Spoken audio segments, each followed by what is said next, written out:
ನಮಸ್ಕಾರ, ಸ್ಪೀಡ್ ನ್ಯೂಸ್ಗೆ ಸ್ವಾಗತ. ನಾನು ಚಂದ್ರಕಲಾ ನೂತನಗೌಡ. ಪಾರ್ಕ್ ಅವ್ಯವಸ್ಥೆ, ಸರ್ಕಾರದ ಅನುದಾನ ಎಲ್ಲಿಗೆ ಹೋಯಿತು? ಬೆಂಗಳೂರಿನ ಜನರಿಗೆ ಹಸಿರು ವಾತಾವರಣ, ವಾಕಿಂಗ್, ವ್ಯಾಯಾಮ ಮತ್ತು ಮನೋರಂಜನೆಗಾಗಿ ನಿರ್ಮಾಣ ಆಗಿರುವಂಥ ಉದ್ಯಾನವನಗಳ ಸ್ಥಿತಿ ಹೇಗಿದೆ ಅನ್ನೋದನ್ನ ಹುಡುಕ್ತಾ ಹೋದರೆ ಹಲವು ಕಡೆ ಅವ್ಯವಸ್ಥೆಯ ಚಿತ್ರಣವೇ ಎದುರಾಗುತ್ತೆ. ಇದೀಗ ಸುಮಾರು 65ರಿಂದ 70 ಎಕರೆ ವಿಸ್ತೀರ್ಣ ಹೊಂದಿರುವ ಭಗವಾನ್ ಬುದ್ಧ ಅಂಬೇಡ್ಕರ್ ಲೇಕ್ ಪಾರ್ಕ್ ಕೂಡ ಇದೇ ರೀತಿಯ ಸಮಸ್ಯೆಗಳಿಂದ ಸುದ್ದಿಯಾಗಿದೆ. ಸುಮಾರು 3.5 ಕೋಟಿ ರೂಪಾಯಿ ಅನುದಾನ ಬಿಡುಗಡೆ ಆಗಿದೆ ಎನ್ನಲಾಗ್ತಾ ಇದ್ರು ಉದ್ಯಾನವನದಲ್ಲಿ ಕನಿಷ್ಠ ಮೂಲಭೂತ ಸೌಕರ್ಯಗಳೇ ಇಲ್ಲ ಅನ್ನೋದು ಸಾರ್ವಜನಿಕರ ಆರೋಪ. ಕುಡಿಯುವ ನೀರಿಲ್ಲ, ಶೌಚಾಲಯ ಇಲ್ಲ, ಕೂತ್ಕೊಳ್ಳೋದಕ್ಕೆ ಬೆಂಚ್ಗಳಂತೂ ಇಲ್ವೇ ಇಲ್ಲ, ರಾತ್ರಿ ಬೆಳಕಿನ ವ್ಯವಸ್ಥೆ ಇಲ್ಲ. ಇದರ ಜೊತೆಗೆ ಕೆರೆ ನಿರ್ವಹಣೆ, ಕಸ ವಿಲೇವಾರಿ, ಅಕ್ರಮ ಚಟುವಟಿಕೆಗಳು ಹಾಗೂ ಉದ್ಯಾನವನದ ಜಾಗ ಒತ್ತುವರಿ ಮಾಡಿಕೊಂಡಿರುವ ಆರೋಪಗಳು ಕೂಡ ಕೇಳಿ ಬರ್ತಾ ಇದೆ. ಅಷ್ಟಕ್ಕೂ ಈ ಪಾರ್ಕ್ನಲ್ಲಿ ಏನಾಗ್ತಾ ಇದೆ? ಸರ್ಕಾರದ ಹಣ ಬಿಡುಗಡೆ ಆದರೂ ಅಭಿವೃದ್ಧಿ ಯಾಕಾಗ್ತಾ ಇಲ್ಲ? ನಮ್ಮ ಸ್ಪೀಡ್ ನ್ಯೂಸ್ನ ಸ್ಪೆಷಲ್ ರಿಪೋರ್ಟ್ ಎಲ್ಲಿದೆ ನೋಡಿ.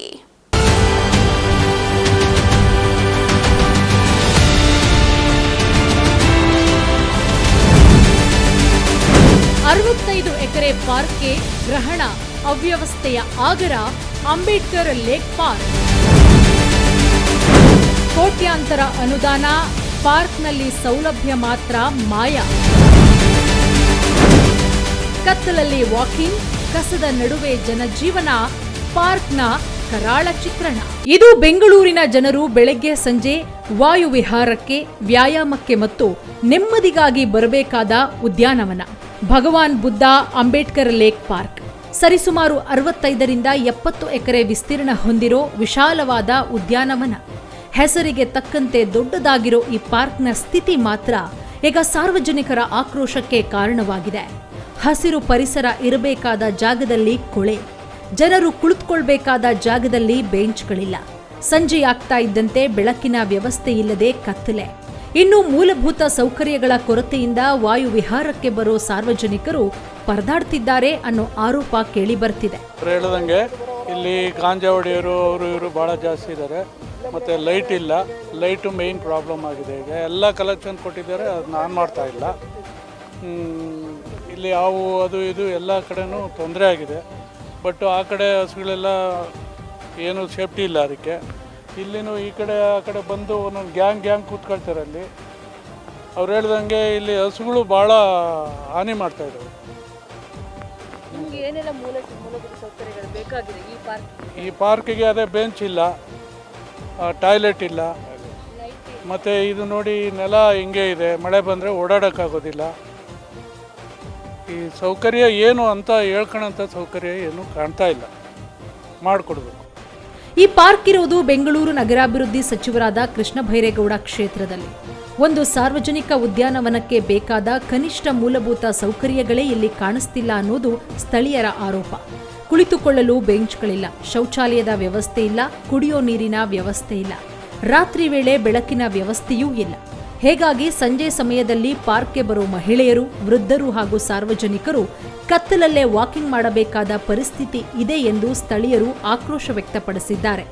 ಇಲ್ಲಿ ಪ್ರಶ್ನೆ ಏನಪ್ಪಾ ಅಂದ್ರೆ, ಬೆಂಗಳೂರು ನಗರಾಭಿವೃದ್ಧಿ ಸಚಿವರ ಕ್ಷೇತ್ರವನ್ನೇ ಅಭಿವೃದ್ಧಿಪಡಿಸಿಲ್ಲ.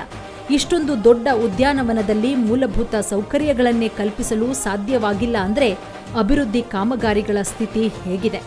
ಅವರೆಲ್ಲ ಏನು ಹೇಳಿದ್ರು, ಎಲ್ಲ ಫೆಸಿಲಿಟೀಸ್ ಎಲ್ಲ ಏನೂ ಇಲ್ಲ ನಮಗೆ. ಆಮೇಲೆ ಜಾಸ್ತಿ ನಾಯಿಗಳೆಲ್ಲ ಬಂದು ಗಲೀಜು ಮಾಡ್ತಾರೆ, ಹಸುಗಳು ಬಂದು ಗಲೀಜು ಮಾಡುತ್ತೆ, ಗಿಡ ಎಲ್ಲ ನಾಶ ಮಾಡ್ತಾ ಇದೆ. ಯಾವುದು ಪ್ರೊಟೆಕ್ಷನ್ ಇಲ್ಲ, ಲೇಡೀಸ್ಗೂ ಪ್ರೊಟೆಕ್ಷನ್ ಇಲ್ಲ. ಒಬ್ರು ಇಲ್ಲಿದ್ದರೆ ಅಲ್ಲಿ ಒಬ್ರು ಇದ್ದರೆ ಯಾರಾದರೂ ಬಂದು ಏನಾದರೂ ಚೈನ್ ಕಿತ್ಕೊಂಡೋದ್ರು ಯಾರಿಗೂ ಏನೋ ಗೊತ್ತಾಗಲ್ಲ. ಆ ಥರ ಇಲ್ಲಿ ಆಗಿದೆ. ಅದರಿಂದ ಹೇಳ್ತಾ ಬೇಸಿಕ್ ಬೇಕು, ಇಲ್ಲಿ ಸೇಫ್ಟಿ ಬೇಕು, ಲೇಡೀಸ್ಗೂ ಬೇಕು, ಲೇಡೀಸ್ ಮೇಯ್ನ್ ಬೇಕೇ ಬೇಕು. ಆಮೇಲೆ ಟಾಯ್ಲೆಟ್ ಫೆಸಿಲಿಟೀಸ್ ಇಲ್ಲ ಲೇಡೀಸ್ಗೆ. ಎಲ್ಲರೂ ಡಯಾಬಿಟಿಕ್ ಪೇಷಂಟ್ಸ್ ಇರ್ತಾರೆ, ಅವ್ರಿಗೆ ಫೆಸಿಲಿಟೀಸ್ ಇಲ್ಲ, ಎಲ್ಲೋ ಹೋಗ್ಬೇಕಾಗತ್ತೆ. ಅರ್ಜೆಂಟ್ ಆದರೆ ಮನೆಗೆ ಓಡೋಗೋಕ್ಕಾಗಲ್ಲ. ಅದೇ ಮಿನಿಮಮ್ ಬೇಸಿಕ್ ಏನಿದೆಯೋ ಆ ಫೆಸಿಲಿಟೀಸ್ ಆದರೂ ಕೊಡಬೇಕಿಲ್ಲಿ. ಆಮೇಲೆ ಪಾರ್ಕಲ್ಲಿ ಗಿಡಗಳು ಹಾಕಿರೋದೆಲ್ಲ ನಾಶ ಆಗ್ತಾಯಿದೆ. ಎಷ್ಟು ಗಿಡಗಳು ಹಾಕಿದ್ರು ಎಲ್ಲ ಹಸುಗಳು ನಾಯಿಗಳೆಲ್ಲ ಬಂದು ತುಳಿದೋಗ್ತಾ ಇದೆ. ನೀವೇ ಆ ಸೈಡ್ ಎಲ್ಲ ಹೋಗಿ ನೋಡ್ಬೋದು. ಅಂದರೆ ನೀರು ಹಾಕಲ್ಲ ಮೇಯ್ನ್. ಇವಾಗ ಅವರೆಲ್ಲ ಹೇಳ್ದಂಗೆ ನೀರು ಇಲ್ಲ ಹಾಕಿಲ್ಲ ಅಷ್ಟೇ. ಆಮೇಲೆ ಸೆಕ್ಯೂರಿಟಿ ಮೇಯ್ನ್ ಬೇಸಿಕ್. ಸೆಕ್ಯೂರಿಟಿಗೆ ಪೇಮೆಂಟ್ ಕೊಡಲ್ವಂತೆ. ಅವರು ಏನು ಕಾವಲು ಕಾಯ್ತಾ ಇಲ್ಲ ಇಲ್ಲಿ. ಅವ್ರಿಗೆ ಹೇಳಿದ್ರೆ ನಮಗೆ ಪೇಮೆಂಟ್ ಕೊಡಲ್ಲ. ಎಲ್ಲ ಬಂದು ಸಾಯಂಕಾಲ ವಾಕಿಂಗ್ ಬರ್ತಾರಲ್ಲ ಅವರೆಲ್ಲ ಬಂದು ಅವ್ರಿಗೆ ಜೋರು ಮಾಡ್ತಾರಂತೆ. ಅವರೇ ಹೆದರ್ಕೊಳ್ತಾರೆ. ಇನ್ನೇನು ಪಾಪ ಅವ್ರ ಭಗವಾನ್ ಬುದ್ಧ ಅಂಬೇಡ್ಕರ್ ಲೇಕ್ ಪಾರ್ಕ್ ಸರಿಸುಮಾರು 65ರಿಂದ 70 ಎಕರೆ ವಿಸ್ತೀರ್ಣ ಹೊಂದಿರೋ ಈ ಬೃಹತ್ ಉದ್ಯಾನವನಕ್ಕೆ ಸುಮಾರು 3.5 ಕೋಟಿ ರೂಪಾಯಿ ಹಣ ಬಿಡುಗಡೆಯಾಗಿದೆ ಅಂತ ಸ್ಥಳೀಯರು ಹೇಳ್ತಿದ್ದಾರೆ. ಆದರೆ ಪಾರ್ಕ್ನೊಳಗೆ ಬಂದು ನೋಡಿದ್ರೆ ಪರಿಸ್ಥಿತಿ ಮಾತ್ರ ಸಂಪೂರ್ಣ ಭಿನ್ನವಾಗಿದೆ. ಕುಡಿಯಲು ನೀರಿಲ್ಲ, ಶೌಚಾಲಯವಿಲ್ಲ, ಕುಳಿತುಕೊಳ್ಳಲು ಬೆಂಚ್ಗಳಿಲ್ಲ, ರಾತ್ರಿ ವೇಳೆ ಸಮರ್ಪಕ ಬೆಳಕಿನ ವ್ಯವಸ್ಥೆಯೂ ಇಲ್ಲ. ಹಾಗಾದ್ರೆ ಅಭಿವೃದ್ಧಿಗೆ ಬಿಡುಗಡೆಯಾದ ಹಣದ ನಂತರವೂ ಈ ಪಾರ್ಕ್ಗೆ ಮೂಲಭೂತ ಸೌಕರ್ಯಗಳು ಯಾಕೆ ಸಿಗ್ತಿಲ್ಲ ಅನ್ನೋ ಪ್ರಶ್ನೆ ಇದೀಗ ಸಾರ್ವಜನಿಕರದ್ದು. ದಿನ ಆಗಿದೆ, ಒಬ್ರು ಬಿದ್ರು ಅಲ್ಲಿ ಫುಲ್ಲು ನೀರಿರುತ್ತೆ, ಎಲ್ಲಿ ಕಾಲಿಟ್ರೆ ಎಲ್ಲಿ ಜಾರುತ್ತೆ ಅಂತ ಯಾರಿಗೂ ಗೊತ್ತಾಗಲ್ಲ. ರೋಡೇ ಅಲ್ಲಿಂದ ಅಲ್ಲಿವರೆಗೂ ರೋಡೇ ಸರಿಯಾಗಿಲ್ಲ. ಮಳೆ ಬಂತು ಅಂದರೆ ಯಾರಿಗೂ ನಡೆಯೋಕ್ಕಾಗಲ್ಲ, ಅಷ್ಟೊಂದು ಗಲೀಜಾಗಿದೆ ಅಲ್ಲಿ.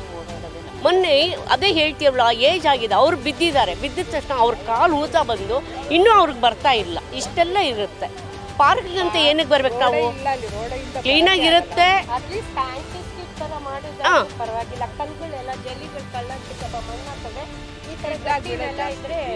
ಆಮೇಲೆ ಏನಂದರೆ ನಾವು ಓಡಾಡೋಕ್ಕೆ ಕ್ಲೀನಾಗಿರಬೇಕು. ಏನಂದರೆ ಎಲ್ಲ ಹುಡುಗರು ಏಜ್ ಇರೋರೆಲ್ಲ ಪರವಾಗಿಲ್ಲ, ನಮ್ಮಂಥವ್ರು ಏಜ್ ಆದವರು ಹೆಂಗೆ ಓಡಾಡೋಕ್ಕಾಗುತ್ತೆ? ಬಿದ್ದರೆ ಕಾಲು ಮುರ್ಕೊಳ್ತೀವ, ಅದಕ್ಕೆ ನಮ್ಮದೇ ಹೊಣೆ ಅದು. ಅದಕ್ಕೆ ನೋಡಿ ಏನು ಮಾಡ್ತಾರೆ, ಬರೋದೇ ಬೇಡ ಅಂತ ಅಷ್ಟೇ. ಗೇಟ್ ಹತ್ರ ಸರಿ ಇಲ್ಲ. ಮಳೆ ಬಂತು ಅಂದ್ರೆ ಎಲ್ಲರೂ ಬಿದ್ದು ಹೋಗೋದೆ. ಎಷ್ಟು ಜನ ಬೀಳ್ತಾರೋ ಒಂದಿನಕ್ಕೆ, ಅದನ್ನು ಮಾಡ್ಕೊಡಕ್ಕೆ. ಮಳೆ ಬಂದರೂ ಓಡಾಡೋಕ್ಕಾಗೋದಿಲ್ಲ, ತುಂಬಾನೇ ಪ್ರಾಬ್ಲಮ್ ಆಗುತ್ತೆ. ಅಲ್ಲಿಂದ ಗೇಟಿಂದ ಆ ಕಡೆ, ರೋಡಿಂದ ಈ ಕಡೆ ಬರೋಕ್ಕೆ ಆಗೋದಿಲ್ಲ. ನಮ್ಮಂತ ಬಿದ್ದೋಗೋದೆ, ಸ್ಕಿಡ್ಗಳೆಲ್ಲ ಆಗುತ್ತೆ. ಗಾಡಿಗಳು, ಟೂ ವೀಲರು ಬರೋಕ್ಕಾಗಲ್ಲ, ಕಾಲಲ್ಲಿ ನಡೆಯೋಕ್ಕೂ ಆಗಲ್ಲ. ಎಷ್ಟು ದೊಡ್ಡದಾಗಿದೆ ಅಂದರೆ ಅಷ್ಟು ಕ್ಲೀನ್ ಆಗಿದೆ ಪಾರ್ಕ್. ಅಷ್ಟು ಕ್ಲೀನಾಗಿದೆ, ಅಷ್ಟು ಚೆನ್ನಾಗಿ ಕ್ಲೀನಾಗಿ ಎಲ್ಲರೂ ಕುಂತ್ಕೋಬೋದು, ಗೊತ್ತಾಯ್ತು, ಅಷ್ಟು ಚೆನ್ನಾಗಿದೆ. ಇಲ್ಲಿ ಏನೇನೂ ಇಲ್ಲ. ಅವ್ರು ಹೇಳೋದು ಅವ್ರು ಕರೆಕ್ಟಾಗಿದ್ದರೆ ಪಾರ್ಕು ಕರೆಕ್ಟಾಗಿರುತ್ತೆ. ಏನು ಗೊತ್ತಾ, ನಾವು ಹೇಳೋದು ಅವ್ರು ಕರೆಕ್ಟಾಗಿ ಮಾಡಿದ್ರೆ, ಅವ್ರು ಕರೆಕ್ಟಾಗಿ ನೋಡ್ಕೊಂಡು ಹೋದರೆ ಇಲ್ಲಿದೇನು ಬರೋದಿಲ್ಲ. ಈಗ ನಾವು ನಿಮ್ಮ ಹತ್ರ ಮಾತಾಡೋಂಗೆ ಇಲ್ಲ. ಇದು ಕೇವಲ ಉದ್ಯಾನವನದ ಸಮಸ್ಯೆಯಲ್ಲ. ಈ ವಿಶಾಲ ಉದ್ಯಾನವನದ ಪ್ರಮುಖ ಆಕರ್ಷಣೆಯಾಗಬೇಕಿದ್ದ ಕೆರೆಯ ಸ್ಥಿತಿಯು ಆತಂಕಕಾರಿ ಎನ್ನುವುದು ಸ್ಥಳೀಯರ ಆರೋಪ. ದೊಡ್ಡ ಕೆರೆಯನ್ನ ನಿರ್ಮಾಣ ಮಾಡಲಾಗಿದ್ರೂ ನಿರ್ವಹಣೆ ಮಾತ್ರ ಸಮರ್ಪಕವಾಗಿ ನಡೀತಾ ಇಲ್ಲ ಎನ್ನಲಾಗ್ತಿದೆ. ಕೆರೆಯ ಸುತ್ತಮುತ್ತ ನಾಯಿಗಳು, ಹಸುಗಳು ಓಡಾಡ್ತಾ ಇರೋ ದೃಶ್ಯಗಳು ಕಂಡುಬರುತ್ತೆ. ಇಷ್ಟೇ ಅಲ್ಲ, ಕೊಳಚೆ ನೀರು ನೇರವಾಗಿ ಕೆರೆಗೆ ಸೇರ್ತಾ ಇದೆ ಅಂತ ಸ್ಥಳೀಯರು ಆರೋಪಿಸುತ್ತಿದ್ದಾರೆ. ಕೆರೆ ಸ್ವಚ್ಛವಾಗಿರಬೇಕು, ನೀರಿನ ಮೂಲ ರಕ್ಷಿಸಲ್ಪಡಬೇಕು. ಆದರೆ ಇಲ್ಲಿ ನಿರ್ವಹಣೆಯ ಕೊರತೆಯಿಂದ ಕೆರೆಯು ಅವ್ಯವಸ್ಥೆಯಲ್ಲಿದೆ ಎನ್ನುವುದು ಸಾರ್ವಜನಿಕರ ಅಳಲು. ಪಾರ್ಕ್ನ ಅವ್ಯವಸ್ಥೆಗೆ ಹೊರಗಿನವರಿಂದ ಆಗ್ತಾ ಇರೋ ಅಶಿಸ್ತು ಕೂಡ ಕಾರಣವಾಗ್ತಾ ಇದೆ ಅನ್ನೋ ಆರೋಪವಿದೆ. ಉದ್ಯಾನವನದ ಸುತ್ತಮುತ್ತಲಿನ ಕೆಲವು ನಿವಾಸಿಗಳು ತಮ್ಮ ದಿನನಿತ್ಯದ ಕಸವನ್ನ ಪಾರ್ಕಲ್ಲೇ ಹಾಕ್ತಿದ್ದಾರೆ ಎನ್ನಲಾಗ್ತಿದೆ. ಬೀಡಾಡು ಹಸುಗಳನ್ನು ಉದ್ಯಾನವನದ ಒಳಗೆ ಬಿಡಲಾಗ್ತಿದೆ. ಇದರಿಂದ ಸ್ವಚ್ಛವಾಗಿರಬೇಕಾದ ಪಾರ್ಕ್ ಕ್ರಮೇಣ ಕಸದ ತಾಣವಾಗ್ತಿದೆ ಅನ್ನೋದು ಗಂಭೀರ ಆರೋಪ. ಫುಲ್ ಕಂಪ್ಲೀಟ್ ಆಗಿಲ್ಲ. ಅಲ್ಲಿ ಯಾರು ಬೇಕಾದ್ರೂ ಅಲ್ಲಿ ಬರ್ತಾ ಇರ್ತಾರೆ. ಈವನ್ ನೈಟಲ್ಲೂ ಅಷ್ಟೇ, ಎಲ್ಲ ಟೈಮಲ್ಲೂ ಸಿಕ್ಕಾಪಟ್ಟೆ ಜನ ಓಡಾಡ್ತಾ ಇರ್ತಾರೆ. ಹಸುಗಳಿಗಂತೂ ಎವ್ರಿ ಟೈಮ್ ಅದು 24/7 ಹಸುಗಳನ್ನ. ಆಮೇಲೆ ನೋಡಿ, ನೀವು ಬೇಕಾದ್ರೆ ಹೋಗಿ ಸರ್ವೆ ಮಾಡಿ ನೋಡಿ, ಇಲ್ಲಿ ಒಂದು ಕಡೆ ಫೆನ್ಸಿಂಗ್ ಇಲ್ಲ. ಇನ್ನೂ ಫೆನ್ಸಿಂಗ್ ಪ್ರಾಪರಾಗಿ ಕಂಪ್ಲೀಟ್ ಆಗಿಲ್ಲ. ಇಲ್ಲೂ ಅಷ್ಟೇ, ಇಲ್ಲಿ ಆಂಟಿಸ್ಕಿ ಟೈಲ್ಸ್ ಹಾಕಬೇಕು. ಇಲ್ಲಿ ಪಾರ್ಕ್ ಇದ್ದಾವೆ, ಮಳೆ ಬಂದಾಗಂತೂ ಬರೋಕ್ಕೆ ಆಗಲ್ಲ. ಇಲ್ಲಿ ಆ ರೀತಿ ಇರುತ್ತೆ ವ್ಯವಸ್ಥೆ. ಈಗ ಸರ್ ಬಂದ್ಬಿಟ್ಟು ಅವರಿಗೆ know everything about it. So is taking care of every. ಇಲ್ಲಿ ಯಾರು ಬರ್ತಾರೆ ಇಲ್ಲಿ ಅವ್ರದ್ದೆಲ್ಲ ನೋಡ್ಬಿಟ್ಟು ಅವ್ರು ಇದು ಮಾಡ್ತಾ ಇರ್ತಾರೆ. ಎಲ್ಲರಿಗೂ ಕೊಟ್ಟಿದ್ದಾರೆ. ಸುಮಾರು ಡಿಪಾರ್ಟ್ಮೆಂಟ್ಗೆ ಎಲ್ಲರಿಗೂ ಸಾರ್ ಏನು ಮಾಡಿದ್ದಾರೆ ಅಂದರೆ, ಪ್ರತಿಯೊಂದು ಡಿಪಾರ್ಟ್ಮೆಂಟ್ಗೂ ಏನೇನು ಇದು ಮಾಡಿದ್ದಾರೆ, ಎಲ್ಲರಿಗೂ ಇದು ಮಾಡಿದ್ದಾರೆ. ಏನು ಇದು ಚೀಫ್ ಮಿನಿಸ್ಟರಿಂದ, ನಮ್ಮ ಕಮಿಷನರಿಂದ ಎಲ್ಲರಿಗೂ ಲೆಟ್ರ್ ಹಾಕಿದ್ದಾರೆ. ಸುಮಾರು ಅದು ಲಿಸ್ಟೇ ಇದೆ ಸಾರ್ ಹತ್ರ. ಸುಮಾರು ನಾವೇನು ಗೊತ್ತಾ, ಡೈಲಿ ನಾವು ಇಲ್ಲಿ ವಾಕ್ ಮಾಡೋದಕ್ಕೆ ಈ ಮಳೆ ಬಂದರೆ ಸಾಕು ವಾಕ್ ಮಾಡೋಕ್ಕೆ ಆಗ್ತಾಯಿಲ್ಲ. ಇದಕ್ಕೆ ಕೃಷ್ಣ ಬೈರೇಗೌಡ ಒಂದು ಸಾರಿ ಬಂದ ಮೇಲೆ ಇಂಟಿಮೇಷನ್ ಕೊಟ್ವಿ, ಇಲ್ಲ ಇದು ಮೊಣಕಾಲು ನೋವು ಬರುತ್ತೆ ನಿಮಗೆ, ಇದೇ ಥರನೇ ಗ್ರಾವೆಲ್ ಹಾಕಿ ಇದು ಮಾಡಿ ಅದಿರಲಿ, ಅದು ನೀರು ವಾಟ ಕೊಟ್ಬಿಟ್ರೆ ಆಟೋಮೆಟಿಕ್ ಅದು ಹೋಗುತ್ತೆ, ನಡೆಯೋಕ್ಕದ್ದು ಸಹ ಚೆನ್ನಾಗಿರುತ್ತೆ. ಆದರೂ ಇನ್ನೊಂದೇನೆಂದರೆ ಈ ಕಡೆ ಕೂತ್ಕೊಳ್ಳೋಕ್ಕೆ ಏಜ್ ಆಗಿರೋರು ಏನು ಗೊತ್ತಾ, ಸ್ವಲ್ಪ ದೂರ ಹೋಗ್ತಾರೆ ಕೂತ್ಕೊಳ್ತಾರೆ. ಕೂತ್ಕೊಳ್ಳೋಕೆ ನಾವು ಇದೇ ಹೇಳ್ತಾ ಇದ್ವಿ. ಈ ಚೇರ್ಸ್ ಹೇಳಿದ್ದಕ್ಕೆ ಚೇರ್ಸು ಬೇರೆಯಿಂದ ನಮ್ಮದು ಆರ್ಡ್ರ್ ಬರುತ್ತೆ, ಮಾಡ್ಸೋಣ ಅಂತ ಸುಮಾರು ಇವು ಪಾರ್ಕ್ ಮಾಡಿ ಇವಾಗ 10 ವರ್ಷ ಮೇಲೆ ಆಗಿದೆ. ಕೂತ್ಕೊಳ್ಳೋಕ್ಕೆ ಚೇರ್ ವ್ಯವಸ್ಥೆ ಇಲ್ಲ, ಸರಿಯಾಗಿ ನಡೆಯಾಡೋಕ್ಕೆ ದಾರಿ ವ್ಯವಸ್ಥೆ ಇಲ್ಲ. ಆಮೇಲೆ ಈ ಇಲ್ಲಿ ಏಜ್ ಆಗಿರೋರು ಬರ್ತಾರೆ, ಅವ್ರಿಗೂ ಬಾತ್ರೂಮ್ ವ್ಯವಸ್ಥೆ ಇಲ್ಲ. ಅದ್ರ ಜೊತೆಗೆ ಈ ಸುತ್ತಮುತ್ತಲು ನೋಡಿ, ಈ ಕಡೆ ಒಂದು ಹಸು ಇದೆ, ಅದು ಎಲ್ಲರೂ ಏನು ಮಾಡ್ತಾರೆ ಅಂತ ಬಿಚ್ಚಿಬಿಟ್ಟು ಇಲ್ಲಿ ಬಿಟ್ಬಿಡ್ತಾರೆ. ಈ ಗಿಡ ಎಲ್ಲ ನಾಟಿರ್ತೀವಿ ನಾವೇ, ಇದೆಲ್ಲ ಇದು ಮಾಡಿ ಪೋಷಣೆ ಮಾಡಿರೋದೆಲ್ಲ ನಾವೇ. ಅಲ್ಲಿ ಒಂದು ಸಾರಿ ಕಮಿಷನರ್ ಬಂದಿದೆ ಸರ್, ಅವ್ರ ಹತ್ರ ಕೇಳಿದ್ವಿ ಏನಂತ, ವಾಟ್ರಿಂಗ್ ಮಾಡಬೇಕು ನೀವು ಸಮ್ಮರ್ ಟೈಮಲ್ಲಿ ಮಿನಿಮಮ್ಮು 15 ಡೇಸ್ ಒಂದ್ಸಲ ವಾಟ್ರಿಂಗ್ ಮಾಡಬೇಕಂದ್ರೆ ನಮಗೆ ಕೊಟ್ಟಿರೋದು ಇಯರ್ಲಿ 4 ವಾಟ್ರಿಂಗ್ ಅಂತೆ. 4 ವಾಟ್ರಿಂಗ್ ಎಲ್ಲಿ ಆಗುತ್ತೆ, ಎಲ್ಲಿ ಗಿಡ ಇದು ಸುಮ್ಮನೆ ಹಾಕ್ಬಿಟ್ಟು ನಾವು ಈ ಕೃಷ್ಣಬೈರೇಗೌಡ ಸಾಹೇಬ್ರಿಗೆ ಹೇಳಿದ್ರೆ, ಸರ್ ನೀವು ಬರೋಗೆ ಮಾತ್ರ ನೀರು ಹಾಕ್ತಾರೆ, ಅದಾದಮೇಲೆ ನೀರು ಹಾಕಲ್ಲ, ಆ ಗಿಡ ಸುಮ್ಮನೆ ವೇಸ್ಟ್ ಆಫ್ ಮನಿ ಅಲ್ವಾ.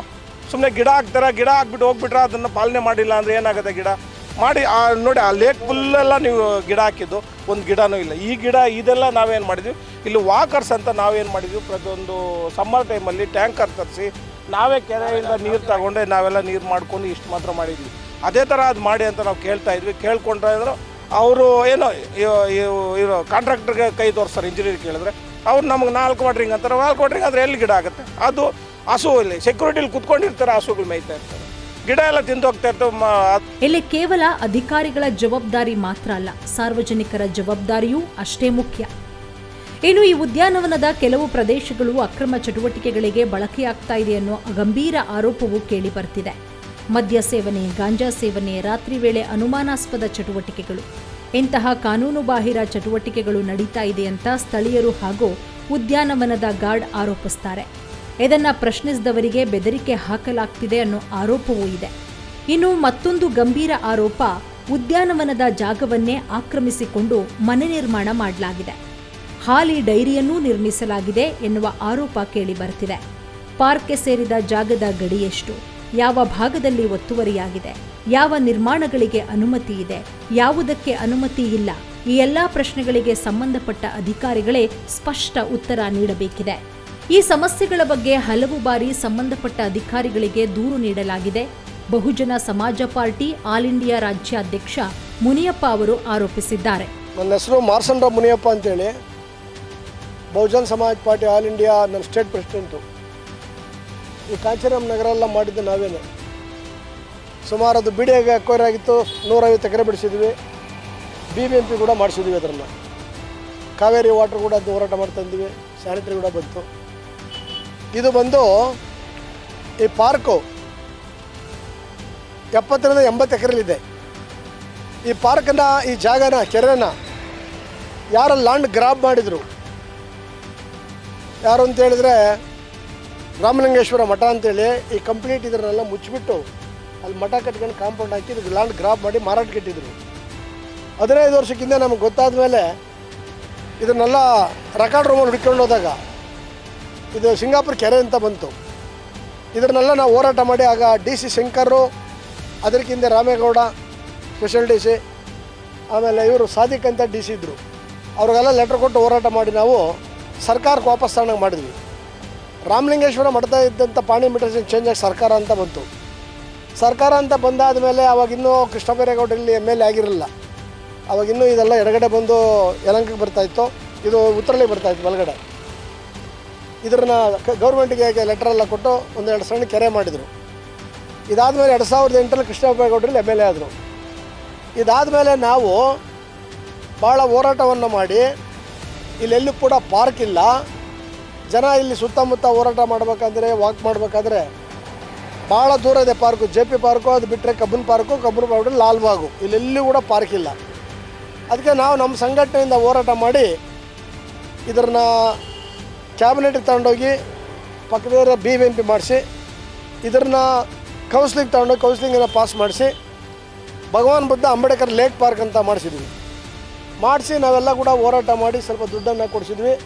ಈ ಬಲಗಡೆ ಏರಿಯಾ ಸ್ವಲ್ಪ ಡೆವಲಪ್ ಮಾಡಿದರು ತೋಟಗಾರಿಕೆಯವರು. ಅದರ ಪಕ್ಕದಲ್ಲಿ ಬಂದು ಇನ್ನೂ 30 ಎಕರೆ ಜಾಗ ಇದೆ, ಅದನ್ನು ಡೆವಲಪ್ ಮಾಡ್ಬೇಕಂತ ಹೇಳಿ ನಾವು ಹೋರಾಟ ಮಾಡ್ಕೊಂಡೇ ಬರ್ತಾಯಿದ್ದೀವಿ. ಆ ಜಾಗಕ್ಕೆ ಒಂದು 3.5 ಕೋಟಿ ರೂಪಾಯಿ ದುಡ್ಡು ಸ್ಯಾಂಕ್ಷನ್ ಆಗಿದೆ. ಅದಾಗಿ 1.5-2 ವರ್ಷ ಆಗಿದೆ. ಫಾರೆಸ್ಟ್ ಡಿಪಾರ್ಟ್ಮೆಂಟಿಂದ ದುಡ್ಡು ಸ್ಯಾಂಕ್ಷನ್ ಮಾಡಿದ್ದಾರೆ. ಆ ವರ್ಕ್ ಮಾಡೋಕ್ಕಿಂತ ಕೂಡ ಇವರು ಬಿಡ್ತಾಯಿಲ್ಲ. ನಾನು 1 ವರ್ಷದ ಹಿಂದೆಗಡೆ ಕಾಂಟ್ರಾಕ್ಟರ್ ಕೃಷ್ಣ ಗೌಡ ಅಂತ ಆಗಿತ್ತು, ಅವ್ರು ಕರ್ಕೊಂಡೋಗಿ MLA ಕೂಡ ನಾನು ಮಿನಿಸ್ಟ್ರಿ ಪರಿಚಯ ಮಾಡಿದೆ. ಮಾಡಲಿ ಮನೆಯಪ್ಪ ಒಳ್ಳೆಯದು, 1000 ಜನ ವಾಕ್ ಮಾಡ್ತಾರೆ ನಮ್ಮ ಕ್ಷೇತ್ರಲ್ಲ ಅಂತ ಕೃಷ್ಣ ಬೈರೇಗೌಡ ಹೇಳಿದ್ರು. ಯಾಕೆಂದರೆ ಇದು 102 ಕೃಷ್ಣ ಬೈರೇಗೌಡರಿಗೆ ಬರ್ತದೆ. ಆದರೆ ಅದು ಸರಿಯಾಗಿ ಟೆಂಡರ್ ಆಗಿಲ್ಲ ಅಂಥೇಳಿ ವರ್ಷದಿಂದ ಇದುವರೆಗೂ ಕೂಡ ಕೆಲಸ ಸ್ಟಾರ್ಟ್ ಮಾಡಿಲ್ಲ. ಒಂದು ಪಾರ್ಕ್ ಅಂತ ಅಂದಮೇಲೆ ಇವತ್ತು ಲಾಲ್ಬಾಗಲ್ಲಿ ಹೋಗಿ ಎಲ್ಲ ಮೂಲಭೂತವಾದ ಸೌಕರ್ಯ ಇದೆ. ಅಲ್ಲಿ ನೀರಿದೆ, ಕೂತ್ಕೊಳ್ಳೋಕ್ಕೆ ಇದು ಚೇರ್ಸ್ ಇದೆ, ಟಾಯ್ಲೆಟ್ ಇದೆ, ಕರೆಂಟ್ ಇದೆ, ಲೈಟ್ಗಳಿದೆ, ಎಲ್ಲ ಥರದ ನಾಗರಿಕ ಸೌಲಭ್ಯಗಳು ಅಲ್ಲಿದೆ. ಅದೇ ಥರ ನೀವು ಲಾಲ್ಬಾಗ್ ನೋಡಿ, ಕಬ್ಬನ್ ಪಾರ್ಕ್ ನೋಡಿ, JP ಪಾರ್ಕ್ ನೋಡಿ, ಅದೇ ಥರ ನೀವು ಬಂದು ಇದು ಏನಪ್ಪ ಕೆರೆ ಅದು ಇಲ್ಲಿದೆ ಸದಾಶಿವನಗರ ಸಾಂಕಿ ಟ್ಯಾಂಕ್ ನೋಡಿ, ಅಲ್ಲಿ ಮನಿಕ್ಕೆಬೋದು ಅಷ್ಟು ಕ್ಲೀನಾಗಿದೆ ಆ ಪಾರ್ಕ್ಗಳು. ಆದರೆ ಇನ್ನೇ ಈ ಪಾರ್ಕು ಭಗವಾನ್ ಬುದ್ಧ ಅಂಬೇಡ್ಕರ್ ಅಂತ ಹೆಸರಿಟ್ಟು ಪಾರ್ಕ್ ಸ್ಟಾರ್ಟ್ ಆಡೋ 10 ವರ್ಷ ಆಗಿ ಚೀಫ್ ಮಿನಿಸ್ಟರ್ ಬಂದು ಉದ್ಘಾಟನೆ ಮಾಡೋದ್ರು ಕೂಡ ಈ ಜಾಗದಲ್ಲಿ ಪಾರ್ಕ್ ಅಭಿವೃದ್ಧಿಗೆ ಸಂಬಂಧಿಸಿದಂತೆ ಮನವಿ ಸಲ್ಲಿಸಿದ್ರೂ ಯಾವುದೇ ಪ್ರಯೋಜನವಾಗಿಲ್ಲ. ಬಿಬಿಎಂಪಿ ಅಧಿಕಾರಿಗಳ ನಿರ್ಲಕ್ಷ್ಯದಿಂದಲೇ ಈ ಪರಿಸ್ಥಿತಿ ನಿರ್ಮಾಣವಾಗಿದೆ ಅಂತ ಕಿಡಿಕಾರಿದ್ದಾರೆ. ಇಷ್ಟೇ ಅಲ್ಲ, ಈ ಬಗ್ಗೆ ಮುಖ್ಯಮಂತ್ರಿ DK ಶಿವಕುಮಾರ್ ಹಾಗೂ ಬೆಂಗಳೂರು ಅಭಿವೃದ್ಧಿ ಸಚಿವ ಕೃಷ್ಣ ಬೈರೇಗೌಡ ಅವರಿಗೂ ಮನವಿ ಮಾಡಲಾಗಿದೆ. ಆದರೂ ಸಮಸ್ಯೆ ಬಗೆಹರಿದಿಲ್ಲ ಅನ್ನೋದು ದೂರುದಾರರ ಆರೋಪ. ಅಧಿಕಾರಿಗಳಿಗೆ ಹಲವು ಬಾರಿ ದೂರು ಕೊಟ್ಟಿದ್ದೇವೆ, ಸಿಎಂ ಹಾಗೂ ಸಚಿವರಿಗೂ ಮನವಿ ಮಾಡಿದ್ದೇವೆ, ಆದರೂ ಯಾವುದೇ ಕ್ರಮ ಆಗಿಲ್ಲ. ಕೂಡಲೇ ಅಭಿವೃದ್ಧಿ ಕಾಮಗಾರಿ ಆರಂಭಿಸಬೇಕು, ಇಲ್ಲದಿದ್ದರೆ ಉಗ್ರ ಹೋರಾಟ ಮಾಡ್ತೇವೆ ಎಂದರು. ಬೆಂಗಳೂರು ಅಭಿವೃದ್ಧಿ ವಿಚಾರದಲ್ಲಿ ಗುಣಮಟ್ಟದ ಕಾಮಗಾರಿ ಹಾಗೂ ಅಧಿಕಾರಿಗಳ ಹೊಣೆಗಾರಿಕೆಯ ಬಗ್ಗೆ ಸರ್ಕಾರವೇ ಹಲವು ಬಾರಿ ಒತ್ತು ನೀಡಿದೆ. ಹೇಗಿರುವಾಗ ಬೆಂಗಳೂರು ಅಭಿವೃದ್ಧಿ ಸಚಿವ ಕೃಷ್ಣ ಬೈರೇಗೌಡ ಅವರ ಗಮನಕ್ಕೂ ಈ ಪಾರ್ಕ್ನ ಸಮಸ್ಯೆಗಳನ್ನು ತರಲಾಗಿದೆ ಅಂತ ದೂರುದಾರರು ಹೇಳ್ತಿದ್ದಾರೆ. ಹಾಗಾದ್ರೆ ದೊಡ್ಡ ಮೊತ್ತದ ಅನುದಾನ ಬಿಡುಗಡೆಯಾಗಿದೆ ಎನ್ನಲಾಗ್ತಾ ಇರೋ ಈ ಪಾರ್ಕ್ನಲ್ಲಿ ಅಭಿವೃದ್ಧಿ ಕಾಮಗಾರಿ ಯಾಕೆ ವೇಗ ಪಡ್ಕೊಂಡಿಲ್ಲ? ಸಂಬಂಧಪಟ್ಟ ಅಧಿಕಾರಿಗಳಿಂದ ಪರಿಶೀಲನೆ ಯಾಕಾಗಿಲ್ಲ? ಮೂಲಭೂತ ಸೌಕರ್ಯಗಳ ವ್ಯವಸ್ಥೆ ಯಾವಾಗತ್ತೆ? ಕೆರೆ ಸ್ವಚ್ಛತೆ ಯಾವಾಗ? ಒತ್ತುವರಿ ಆರೋಪದ ಬಗ್ಗೆ ತನಿಖೆ ಯಾವಾಗ? ಸಾರ್ವಜನಿಕರ ಪ್ರಶ್ನೆಗಳಿಗೆ ಉತ್ತರ ಬೇಕಿದೆ. ಒಂದು ಕಡೆ ಕೋಟ್ಯಾಂತರ ರೂಪಾಯಿ ಅನುದಾನದ ಮಾತು, ಮತ್ತೊಂದು ಕಡೆ ಮೂಲಭೂತ ಸೌಕರ್ಯಗಳಿಗಾಗಿ ಪರದಾಡ್ತಾ ಇರೋ ಸಾರ್ವಜನಿಕರು. ಒಂದು ಕಡೆ ವಿಶಾಲವಾದ ಜಾಗ, ಮತ್ತೊಂದು ಕಡೆ ನಿರ್ವಹಣೆಯ ಕೊರತೆಯಿಂದ ಹಾಳಾಗ್ತಾ ಇರೋ ಪರಿಸರ. ಇನ್ನು ಕೆರೆ, ಕಸ, ಒತ್ತುವರಿ ಹಾಗೂ ಅಕ್ರಮ ಚಟುವಟಿಕೆಗಳ ಆರೋಪಗಳು ಬೇರೆ. ಹೀಗಾಗಿ ಈ ಪಾರ್ಕ್ನ ಅಭಿವೃದ್ಧಿ ಕಾಮಗಾರಿ ಕೇವಲ ಕಾಗದದಲ್ಲೇ ಉಳಿಬಾರದು. ಸಂಬಂಧಪಟ್ಟ ಅಧಿಕಾರಿಗಳು ಸ್ಥಳಕ್ಕೆ ಭೇಟಿ ನೀಡಿ ಪರಿಶೀಲನೆ ನಡೆಸಿ ನಿಜವಾದ ಸಮಸ್ಯೆ ಏನು ಅನ್ನೋದನ್ನು ಪತ್ತೆ ಹಚ್ಚಿ ಸಾರ್ವಜನಿಕರಿಗೆ ಅಗತ್ಯವಿರೋ ಮೂಲಭೂತ ಸೌಕರ್ಯಗಳನ್ನು ಕಲ್ಪಿಸಬೇಕು ಅನ್ನೋದು ಇಲ್ಲಿನ ಜನರ ಒತ್ತಾಯ. ಇಲ್ಲವಾದರೆ ಈ ಪಾರ್ಕ್ ಅಭಿವೃದ್ಧಿ ವಿಚಾರ ಮುಂದಿನ ದಿನಗಳಲ್ಲಿ ದೊಡ್ಡ ಹೋರಾಟದ ರೂಪ ಪಡೆಯೋ ಸಾಧ್ಯತೆ ಇದೆ. ಚೀಫ್ ಸೆಕ್ರೆಟರಿಗೆ, ಅಡಿಷನಲ್ ಚೀಫ್ ಸೆಕ್ರೆಟರಿ CM, ಆಡಳಿತಾಧಿಕಾರಿ ಗ್ರೇಟರ್ ಬೆಂಗಳೂರು ಅವರು ಫೋನ್ ಮಾಡಿ ಹೇಳಿದ್ದಾರೆ, ಯಾರೋ ಇವರು ಕಿಶೋರ್ ಗುರುನಾಥ್ ಇವ್ರ ಮೇಲೆ ಕ್ರಮ ತಗೊಂಡ್ರೆ ಕೂಡಲೇ ಅಂತ ಈ ನಾರ್ತ್ ಕಮಿಷನರ್ಗೆ. ನಾರ್ತ್ ಕಮಿಷನರು ಭಾಳ ಒಂದು ರೀತಿ ಬೇಜವಾಬ್ದಾರಿ ಮನುಷ್ಯ ಆತ.